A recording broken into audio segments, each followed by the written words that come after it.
alati ei lähe ka meie saatevõtted nii, nagu algselt planeerinud oleme.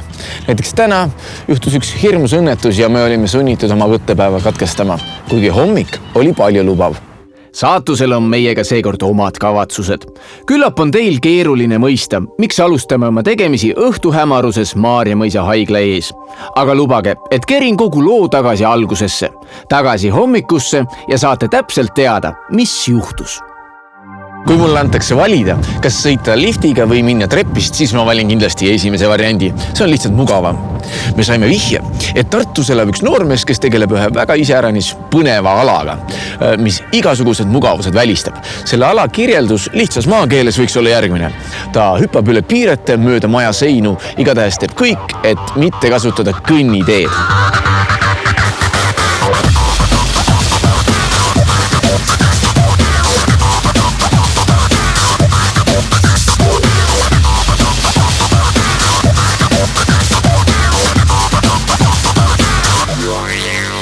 Parkuur on liikumiskunst, mille põhimõtteks on liikuda ühest kohast teise võimalikult kiiresti, et kasutades oma ümbrust ära ja neid takistusi, mis ümbrus pakub, neid ületada võimalikult kiiresti ja ületada neid sujuvalt ja võimalikult ilusasti, et oleks natuke rohkem mängulisem ka.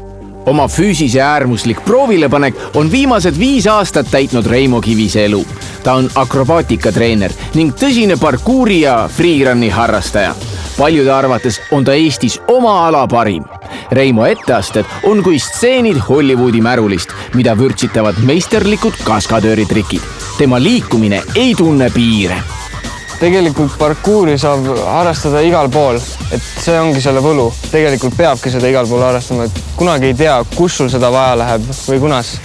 Et seda võib täitsa metsas, linnas, oma kodus, igal pool saab seda teha.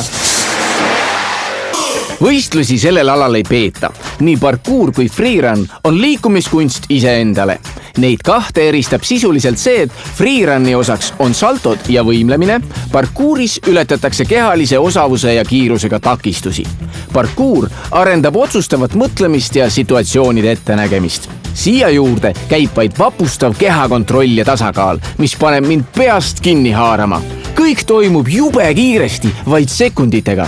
Millisest materjalist peab olema tehtud keha, et sellisele koormusele vastu pidada? Otseselt eeldust ei olegi, aga hea on ikka, kui on mingi kergejõustiku taust näiteks taga või võitluskunsti taust.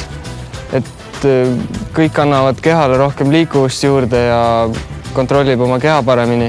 Parkuuri võib muidugi ilma selle taustata ka teha, et parkuur arendab ka väga hästi, et ei ole vaja üldse muretseda. Et kui ei ole varem trenni teinud, parkuur on väga hea alustuseks ka.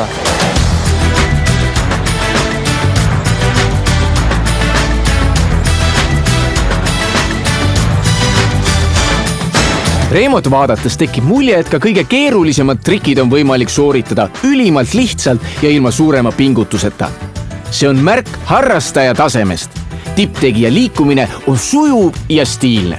Parkuuri ja freerunni harjutamine toimub tihtipeale linnatänavatel. Ümberringi on 10 jalakäijaid. Paljud inimesed jäävad seisma ja naudivad tasuta tsirkust.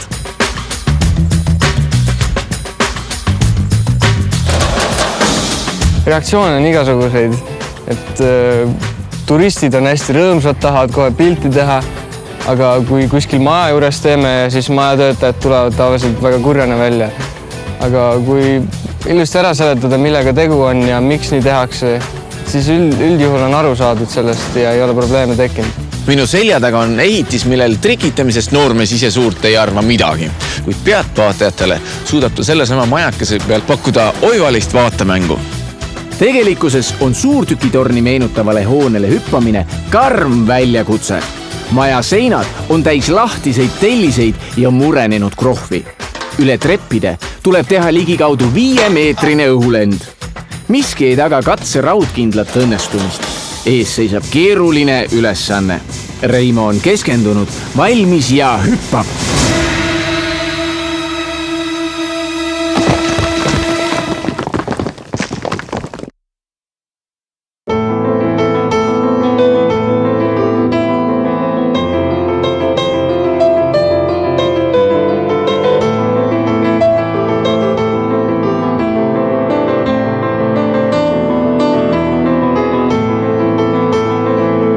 ma vist võtsin natukene liiga vähe hoogu ja ei näinud täpselt, kuhu ma oma jala panin. Ja kuna see sein oli nii krobeline, et siis ta väänas selle jala ikka kõvasti välja. Et see surve, mis tuli sellest hoost ja kõik kehakaal, kõik surus selle ühe jala peale hästi palju ja kuna ta läks natuke kõveralt, siis väänas jubedasti välja.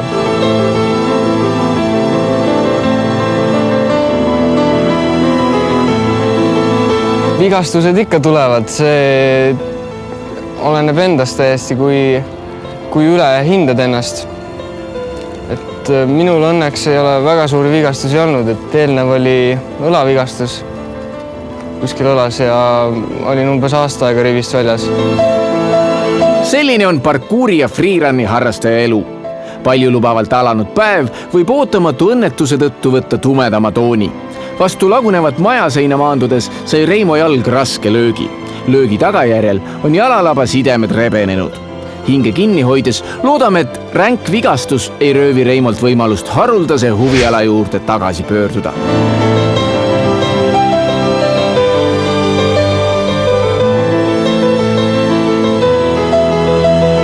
Kas või ühe jalaga teen edasi. Tegelikult oleks võinud muidugi veel halvemini minna, aga tuleb kõik vastu võtta, mis saatus annab ja elu läheb edasi, igal asjal on oma põhjus. Ja see ongi õige parkuuri suhtumine läbi raskuste, üle takistuste, eesmärgi poole.